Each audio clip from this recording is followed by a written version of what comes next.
C'est l'histoire de Simon et de sa grand-mère, appelée Mémé. Ils vivaient en Algérie auparavant, mais maintenant ils sont allés s'installer en France, mais plus particulièrement à Paris, dans la capitale. Et Paris, c'est une très grande ville. Et la meilleure manière de se déplacer dans Paris, c'est d'utiliser les transports en commun, comme les métros, les trams ou les bus. Mais Mémé, venant d'Algérie, n'avait pas l'habitude de ces choses-là, ni de tout le monde qu'il y avait dans Paris. Elle avait l'habitude de marcher, mais son petit-fils, Simon, lui conseilla de prendre le bus. Mais il y eut un problème, Mémé n'avait jamais pris les transports en commun, et elle était malade dès qu'il y avait beaucoup de monde et que tout le monde était serré. Au final, ils décidèrent donc de marcher. Et grâce à cela, ils se baladèrent dans Paris, et Mémé trouva plein d'endroits qui ressemblaient à l'Algérie. Plein de marchés avec beaucoup de fruits et de légumes, mais aussi beaucoup d'épices, ce qui était très typique à l'Algérie. Mais au bout d'un moment, Mémé fut fatiguée. Donc Simon lui proposa d'aller se reposer un peu, et ils trouvèrent un banc près de la Seine.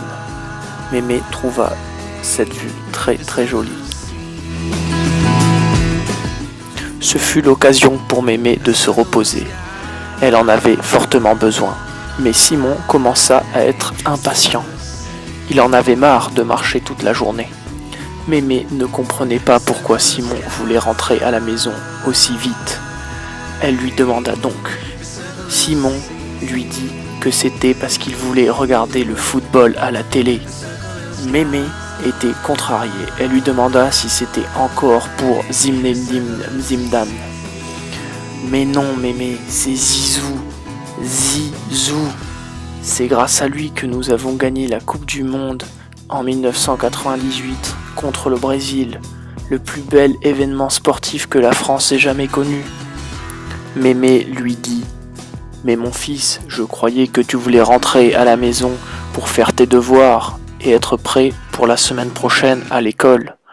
Bon, c'est bon Mémé, on arrive à la maison. » Ils étaient dans le jardin.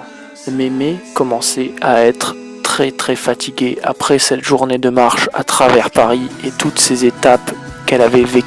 Finalement, nous étions arrivés à la maison et je pouvais aller voir le match de football. Mais Mémé, elle, alla se coucher directement car elle était super fatiguée. Les adultes me posèrent des questions à propos de l'état de Mémé. Je leur raconta donc l'histoire. Après sa sieste, Mémé descendit et nous avons finalement eu ce gros repas tous ensemble. La journée fut très marrante et je m'en souviendrai jusqu'à la fin de ma vie.